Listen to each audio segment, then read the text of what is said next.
మాజీ మంత్రి కేటీఆర్ సంక్రాంతికి రైతు భరోసా అంటూ కాంగ్రెస్ ప్రభుత్వం చేస్తున్న ప్రకటనలపై ఎక్స్ వేదికగా స్పందించారు.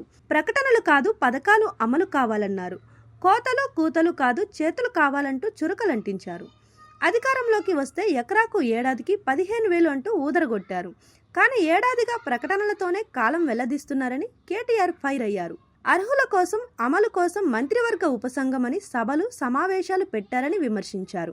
ఏడాదిగా రైతు బంధు మీద కొండను తవ్వి ఎలుకను పట్టలేదు. మంత్రివర్గ ఉపసంఘం నివేదిక ఊసులేదని ఆగ్రహం వ్యక్తం చేశారు. అధికారం కోసం అబద్ధాలు, అధికారం దక్కిన తర్వాత పథకాలు ఎగవేతకు కుంటి సాకులు చెబుతున్నారంటూ దుయ్యబడ్డారు. 10 ఏళ్ల కేసీఆర్ పాలనలో ఆత్మవిశ్వాసంతో మీసం మెలేసిన రైతన్నలను ఏడాది కాంగ్రెస్ పాలనలోనే అప్పుల పాలు చేశారని మాజీ మంత్రి మండిపడ్డారు. ఇప్పటికైనా కళ్ళు తెరవాలని సూచించారు.